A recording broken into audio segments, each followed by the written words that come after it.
서울시가 주택 공급 대책의 일환으로 도심 상업지역 주거 비율을 최대 90%로 확대하겠다고 밝혔습니다. 용산과 마포 등 8곳이 해당되는데 실제 공급 효과와 집값 안정화에 어떤 영향을 미칠지 취재 기자와 자세한 이야기 나눠보겠습니다. 윤지혜 기자 나와 있습니다. 윤 기자. 네. 그러니까 서울시가 도심 내 주택 공급을 늘리겠다 이 얘기인 거죠? 네, 그렇습니다. 기존 서울 도시 정비형 사업은 이 특정 지역을 제외하고는 새 건물의 절반 이하만 주택으로 조성할 수 있었는데요. 현재 50%인 여의도와 용산, 마포 등 도심 상업지역 주거 비율을 최대 90%로 높이고 용적률을 대폭 상향하는 겁니다. 대신 민간 사업자는 늘어난 주거 비율 중 절반에 의무적으로 전용 면적 40제곱미터 이하 공공주택을 건설해야 하고요. 서울시는 이를 전량 매입해서 청년과 신혼부부 그리고 1인 가구 등의 주변보다 저렴하게 주택을 공급할 계획입니다. 이 같은 정책은 3년 동안 한시적으로 운영이 됩니다. 예, 이번에 어떤 지역들이 그럼 포함되는지 다시 한번 짚어주시죠. 네, 그동안은 종로구와 중구에만 이 주거비율 90%가 적용이 됐었거든요.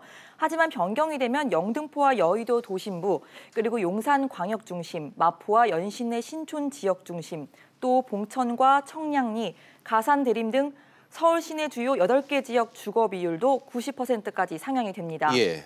이에 맞춰서 용적률 또한 변화가 하는데요. 용적률이란 이 건물 연면적을 대지 면적으로 나눈 비율을 말합니다. 주거용 비율 90%를 새로 적용을 하면 전체 용적률 800% 중 주거용 용적률이 기존 400%에서 720%까지 높아집니다.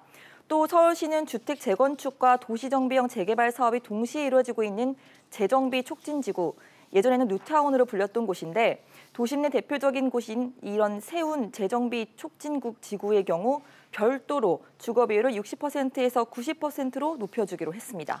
네, 그렇다면 이번 정책으로 어떤 효과를 좀 기대할 수 있을까요? 네, 61개 도시정비형 이 재개발 구역에서 576곳의 주택 비율이 변경이 될 예정입니다.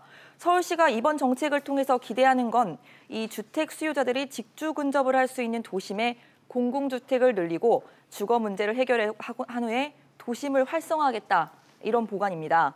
사업자가 공공주택과 함께 이 주민 커뮤니티 시설이나 보육시설 그리고 청년 창업시설 등을 설치해서 공공기여를 하게 되면 이 용적률을 높여줄 계획이라고 설명을 했습니다. 이를 위해서 2025 서울시 도시 및 주거환경정비 기본계획을 내년 3월까지 변경을 한 후 상반기 중에 절차를 마무리하는 게 목표입니다. 예. 서울시는 이런 방식으로 2022년까지 도심주택 3,770호를, 장기적으로는 2028년까지 16,810호를 공급할 예정입니다. 또 이 중 절반을 공공주택으로 확보하겠다고 밝혔습니다. 예, 문제는 뭐 언제나 그렇지만 실효성 문제일 것 같은데 과연 실제로 주택 공급 확대나 집값 잡기로 좀 이어져야 할 것 같은데 어떻습니까? 네, 우선 부동산 전문가들은 이런 서울시가 도심 공급 확대 나서겠다고 한 취지 자체는 좋다, 이렇게 평가를 했는데요. 그러나 실제 공급 확대 효과에 대해서는 여전히 미지수입니다. 공공임대로는 분양 수요를 충족시키는데 한계가 있어서 이 집값을 잡기 어렵다는 건데요.